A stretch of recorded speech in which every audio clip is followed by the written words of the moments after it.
नमस्कार मेरे प्यारे साथियों, आज की इस वीडियो में आप सीखेंगे कि यूक्लिड डिवीजन एल्गोरिथम का यूज करके एचसीएफ कैसे निकालेंगे। इस तरह के क्वेश्चन आपके बोर्ड एग्जाम में बहुत ही बार बार पूछा जाता है दोस्तों। तो इस क्वेश्चन को हम पूरे डिटेल के साथ समझेंगे दोस्तों, ताकि हमारे ये बोर्ड एग्जाम में क्वेश्चन छूट ना जाए।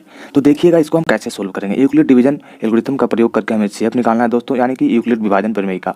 तो देखिएगा, इसमें सबसे पहले तो आपको याद करना होगा कि आपको नॉर्मल डिवीजन आना चाहिए दोस्तों, क्योंकि इसमें डिवीजन ही यूज होता है। और आप बचपन में डिवीजन मेथड से एचसीएफ निकालना भी जानते होंगे, लेकिन ये यूक्लिड डिवीजन एल्गोरिथम क्या है दोस्तों, इसके बारे में हम जानेंगे पहले। तो सबसे पहले तो आप नॉर्मल डिवीजन देते हैं। जैसे मान लीजिए कि ए कोई नंबर है और उसको हम बी नंबर से डिवाइड दिए, तो कोई एक क्वोशिएंट आएगा और कुछ बचेगा तो रिमाइंडर आएगा। लेकिन इसका शर्त है दोस्तों कि जो रिमाइंडर होगा वो किससे, बी से छोटा होगा, यानी कि ये जिससे हम भाग देंगे उससे रिमाइंडर हमारा छोटा आना चाहिए, तभी तो आएगा। या तो रिमाइंडर 0 आएगा दोस्तों, या तो इससे छोटा आएगा।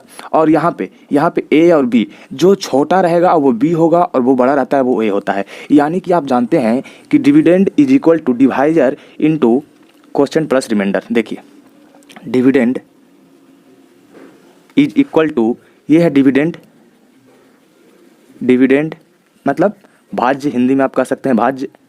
और ये है हमारा डिवाइजर, डिवाइजर यानी कि भाजक। और ये हमारा क्वोशिएंट यानी कि भागफल, क्वोशिएंट यानी कि भागफल। और ये है रिमाइंडर, आर मतलब रिमाइंडर यानी कि शेषफल,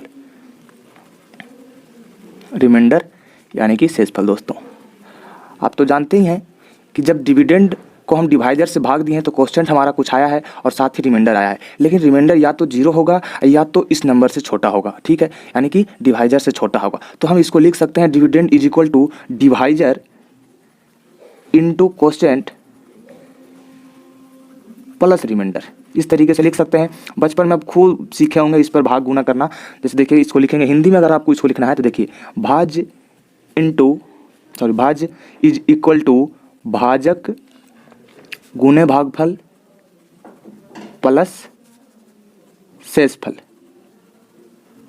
और ये जब शॉर्ट फॉर्म में हमको लिखना रहेगा तो कैसे लिखेंगे, A is equal to B into Q, तो बी क्यू प्लस आर। इस तरीके से लिखेंगे दोस्तों, बी क्यू प्लस आर। इस तरीके। अब आपको समझ में आ गया होगा कि डिवाइजर क्या होता है, डिविडेंड क्या होता है, क्वोशिएंट क्या होता है, रिमाइंडर क्या होता है और भाग कैसे देते हैं। समझ में आ गया। अब डिवीजन का मतलब हो गया कि भाग विधि से इसको भाग ही देकर करना है, लेकिन कैसे करना है। तो देखिए, हम पहला क्वेश्चन जो लेते हैं उसको हम सोल्व पहले करेंगे।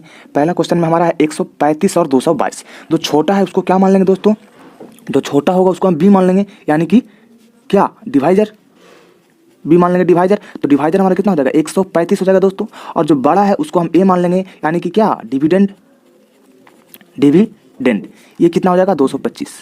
अब आप नॉर्मल तरीके से भाग देना जानते होंगे दोस्तों। तो नॉर्मल तरीके से कैसे भाग देते हैं, देखिए 135 छोटे नंबर से हम डिवाइड देंगे किसमें, 225 में। ऐसा करना तो आप जानते ही होंगे कि भाग विधि से आपका एचसीएफ निकालना सीखे ही होंगे। लेकिन जब भाग विधि का एचसीएफ तो हम लिखेंगे ही, उसके साथ साथ कुछ और भी लिखना होता है दोस्तों यूक्लिड डिवीजन एल्गोरिथम में। तो देखिएगा क्या करेंगे। सबसे पहले यहाँ हम 1 टाइम्स लगाएंगे तो 135 हो जाएगा दोस्तों। और यहाँ से जब आप इसको क्या करते हैं, माइनस करते हैं, तो 5 में से 5 जाएगा तो 0 और 22 में से 13 जाएगा तो 9, यानी कि यहाँ से 90 शेषफल बच गया। अब यहाँ पर रिमाइंडर 0 नहीं आया है तो इसको हम फिर से भाग देते हैं। देखिए, फिर से भाग आप कैसे देते होंगे दोस्तों, कुछ इस तरीके से आप देते होंगे। देखिए, फिर से 90 से जब भाग दीजिएगा तो किसमें दीजिएगा, 90 से इसमें भाग दीजिएगा, क्योंकि ये इधर वाला है, इससे आप भाग दीजिएगा। 90 से 1 टाइम्स लगेगा, ये कितना हो जाएगा, 5 और 3 हो गए 4, 45। अब भी यहाँ पर भी फिर से हमारा जो रिमाइंडर वो 0 नहीं आया है। जब तक 0 नहीं आता है दोस्तों तब तक हम भाग देते रहते हैं इसी तरीके से एचसीएफ निकालने के लिए। तो फिर से हम 45 से डिवाइड देंगे किसमें दोस्तों, 90 में देंगे, 90 में देंगे। तो 45 टू जा 90, यहाँ पे क्या आ गया, 0। अब यहाँ पे हमारा रिमाइंडर 0 आ गया दोस्तों, तो हम अब भाग देना स्टॉप कर देंगे। लेकिन यूक्लिड डिवीजन एल्गोरिथम का मतलब हुआ कि जैसे जैसे हम स्टेप को ये करते गए हैं वैसे वैसे हमको शो कर देना है दोस्तों। यूक्लिड एक वैज्ञानिक का नाम था जिन्होंने ये मैथ के बारे में बताया है, यूक्लिड डिवीजन एल्गोरिथम के बारे में, तो उन्हीं के नाम पर ये रखा गया है यूक्लिड डिवीजन एल्गोरिथम। तो जैसे जैसे हम यहाँ पे करते गए वैसे वैसे लिख देंगे। तो फर्स्ट स्टेप में हमने क्या किया है दोस्तों, देखिए, स्टेप फर्स्ट में हमने किया है कि 225 को भागा दिए हैं किससे, 135 से, तो आया है क्वोशिएंट 1 और रिमाइंडर 90। तो हम इस पर तो लिख ही सकते हैं ए बराबर बी क्यू प्लस आर। ए हमारा कितना है दोस्तों, ए हमारा 225 है और बी कितना है दोस्तों, 135, और क्यू हमारा 1 आया है फर्स्ट स्टेप में और रिमाइंडर हमारा 90 आया है दोस्तों। अब यहाँ पे क्या है कि since remainder is equal to not 0, यहाँ पर रिमाइंडर 0 नहीं आया था, तो रिमाइंडर 0 नहीं आया तो फिर से हम भाग दिए हैं। तो स्टेप 2, स्टेप टू में क्या किए हैं, 135 को हमने भाग दिया 90 से और क्वेश्चन आया है 1 और रिमाइंडर आया 45, तो लिख देंगे 90 × 1 + 45। यहाँ भी हमारा रिमाइंडर 0 नहीं आया था दोस्तों, इसलिए हमने फिर एक स्टेप आगे लिखा है। तो अब स्टेप थ्री में क्या किया है दोस्तों, स्टेप 3 में हमने 90 को भाग दिया है 45 से और 2 क्वेश्चन आया है, रिमाइंडर 0 आ गया। यहाँ पर रिमाइंडर 0 आ गया था, क्या आ गया था, remainder 0। Here remainder is equal to 0। अब जब रिमाइंडर 0 आ गया दोस्तों, तो हमें तो निकालना था HCF।